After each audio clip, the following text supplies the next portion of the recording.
Primeiramente, boa tarde. Meu nome é Jefferson, sou conselheiro terapêutico. Nessa terça-feira, dia 6 de agosto de 2024, eu quero compartilhar uma leitura que eu fiz com vocês no meu momento de espiritualidade, que se encontra nessa literatura aqui, ó, que chama Pão Diário. Ela sempre passa uma mensagem de fé, força, esperança, disciplina para o nosso dia a dia e de reflexão. Vamos acompanhar a leitura comigo? A leitura bíblica que esse texto se baseia e se identifica se encontra em 2 Timóteo, capítulo 4, versículo 9 ao 18. Se dê o presente, o privilégio, a oportunidade e faça essa leitura na sua Bíblia que você tem na sua casa. Não perca essa chance de enriquecer o seu dia com a palavra de Deus. Vamos começar a leitura? Da piedade ao louvor. Mas o Senhor ficou ao meu lado e me deu força. Esse é o versículo 17 dessa passagem bíblica que eu te falei, que é a declaração de Paulo à carta a Timóteo. Vamos começar a leitura.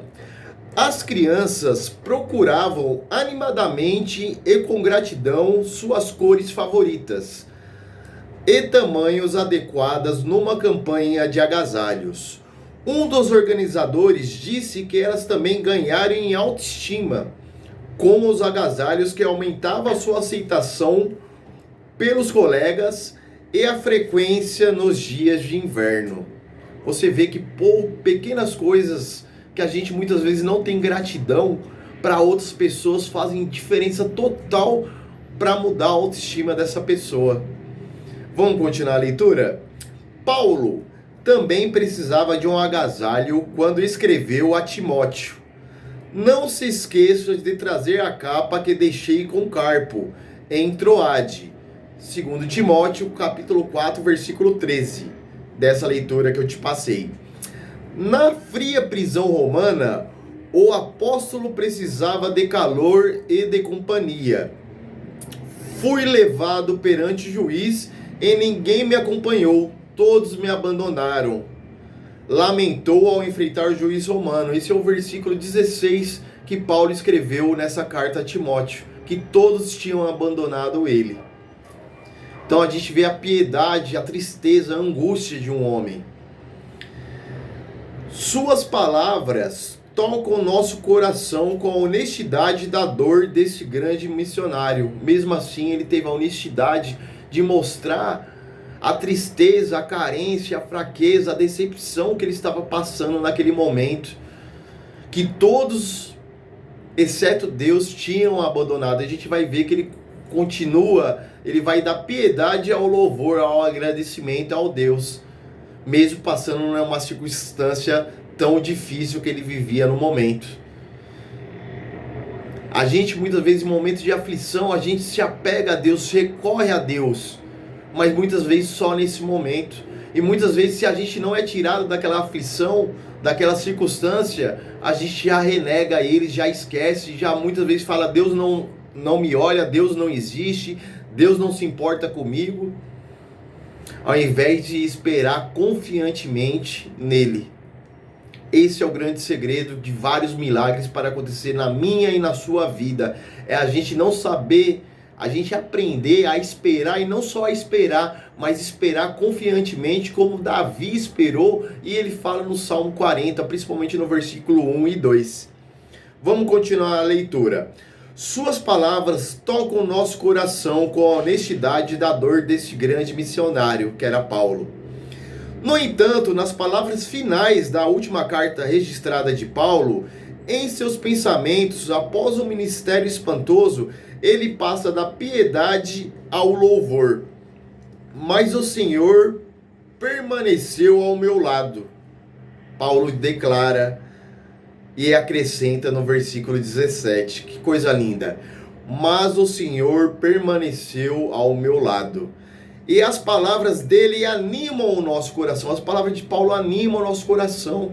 Porque homens, seres humanos, homens, mulheres, são imperfeitos, estão sujeitos a nos decepcionar. Mas Deus, aquele que é o seu Pai, aquele que é o seu Criador, nunca, mesmo a gente decepcionando Ele muitas vezes, nunca virará as costas para a gente. Vamos continuar a leitura. Mas o Senhor permaneceu ao meu lado, acrescenta, e as palavras dele animam o nosso coração. A palavra de Paulo tem que animar o nosso coração. Como Paulo declarou, Deus me deu forças para que eu pudesse anunciar as boas novas plenamente, a fim de que todos os gentios ouvissem.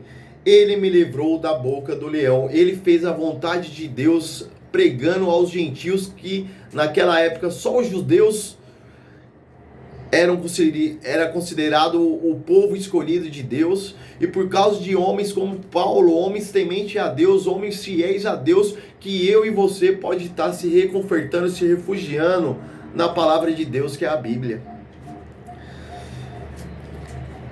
Vamos continuar a leitura. Lembre-se de Deus, se estiver enfrentando uma crise. Qual a crise que você está enfrentando hoje? Lembre-se de Deus. Recorra a Deus, que Ele seja o seu refúgio. Deus é fiel em restaurar, suprir e libertar. Que coisa linda! Deus é fiel para restaurar, suprir e libertar. O que você precisa no dia de hoje? Você precisa que algo seja restaurado na sua vida? Você precisa que Deus supra alguma coisa na sua vida?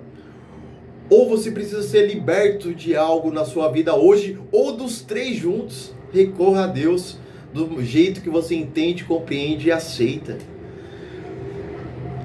Para a sua glória e para o nosso propósito em seu reino. Então, lembre-se de Deus se estiver enfrentando uma crise.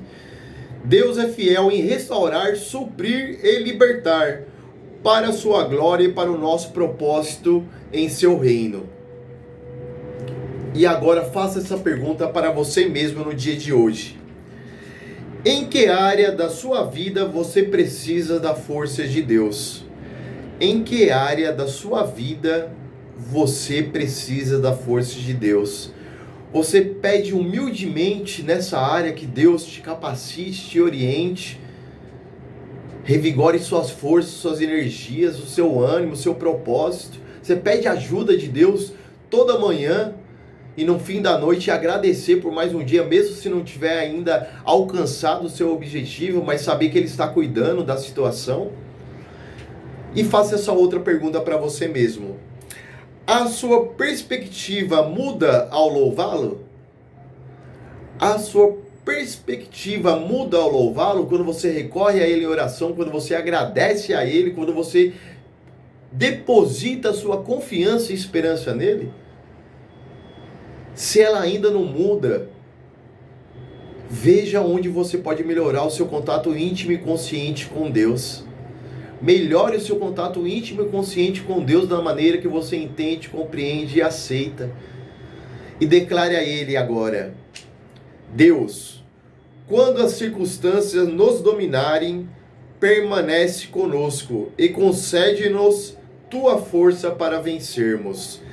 Deus, quando as circunstâncias nos dominarem, permanece conosco e concede-nos tua força para vencermos. Então essa mensagem que eu venho compartilhar com vocês hoje, e também quero desejar que o Deus, na maneira que você entende, compreende e aceita, conceda para você uma terça-feira maravilhosa, continue te abençoando, iluminando, protegendo, cuidando de você e de todos os seus entes queridos e familiares, e te dê uma semana melhor ainda. Obrigado.